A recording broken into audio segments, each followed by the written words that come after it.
The seed of the fallen angels are like Esau in the Bible. The descendants are Edomites. Archaeological investigations show that the nation flourished between the 13th century and the 8th century BC. It was destroyed after a period of decline in the 6th century BC by the Babylonians, which we call Babylon. America, the daughter of Babylon, is how we got that name, America being the old Babylon. The book of Daniel is one of the most fascinating books in the Old Testament, a book of mysteries. However, deeply buried in Daniel is the key to unlocking the truth in the Bible prophecy, what the number 666 is and what it means, how that infamous number is tied directly to the United States of America and the rise of Lucifer. The seed of the fallen angels have neantherthal genes. They mutated to Africa from caves before the flood. They have bizarre mixtures, hybrid offsprings, and paranormal like aliens. In Mexico, 1930, a skull was found in Mexico. The humans were mixed with Neanderthal because of the mating of the humans and the seed of the fallen angels. So with this happening, this is how we had giants, and today you see people taller than unusual. They were called mixed seed of Ham and immorality. They are clay indegenious people mixed. They are Africans. This is not a misinformed information. This is what led people to believe for racist context in the Bible to be justified.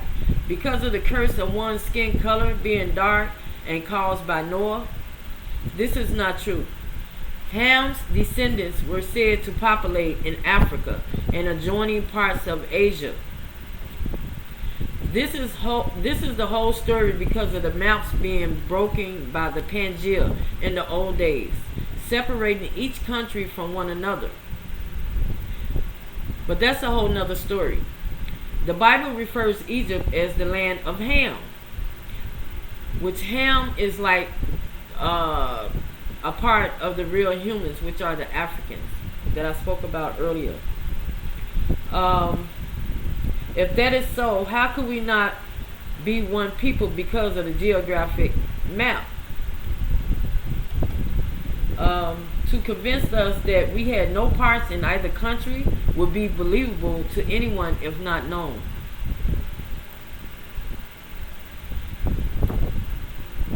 I'm going to talk about the pyramid. When you see the triangle, the occult has long worshipped their gods on the mountains, and it considers that they dwell there. That is one of the reasons why the Himalayas are the home of the gods of the theosophy.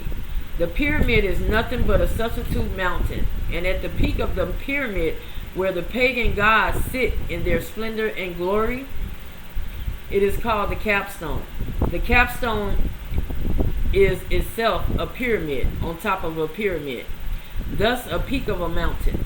Now notice that Daniel said that he saw the eye, singular, of a man inside the pyramid or the triangle. This is where you see Horus' eye. Notice that also that is the eye of the man. In other words, it is not just some form of the eye, but a very specific eye, a human eye, and the eye of a male. We then add this part to the story, but I will let you know at the end how that came to be. Now notice that the word horns means also rays of light, rays that shine. Thus we now add shining rays of light that come from inside the pyramid with a singular human eye in the center. The story of Horus. This is the part where I tell you about the eye. Osiris' wife, Isis, however, managed to bring her husband back to life temporarily through magic and became pregnant with Horus. Osiris went on to become the god of the underworld, and Isis raised Horus on her own. When Horus reached adulthood, he sought to avenge the death of his father. Horus fought Set in a series of battles and eventually vanquished his uncle. During these struggles, however, he lost one of his eyes. According to one version of the myth, Set had ripped out Horus' eye, tore it up in 6 parts, and threw it away. In another version, it was Horus himself who gouged his eye out as a sacrifice to bring his father back from the dead. In any case, Horus' lost eye was magically restored by either by the Hathor, which is often regarded to be the consort of Horus, or by Thoth, the god of wisdom. The scripture of Daniel. This is what Daniel claims he saw at the little horn. It is obviously a symbol of some type, which is not unusual because Daniel gave us 4 beast powers, each with a symbol that turns out to be the national symbols, or how that nation was known to the populations that lived at the point in time. Thus, Daniel is giving to us a detailed portrait of the symbol of the Antichrist system, a symbol that they will use in the end of time. Remember that Horus symbol, a symbol that will stand for a political, economic, and religious movement that will take shape in the final years of Earth history. They gave dates of the birth of the beast. It is also interesting to note that a white horse is also a symbol of the Antichrist. We think this horse, this white horse, when they symbolize Nipsey Hussle during the time when him and his fiancee was up on that white horse. This is so because the Antichrist mimics Jesus Christ, who rides out of heaven on a white horse to save the world, to be the great peacemaker. If you understand what I mean.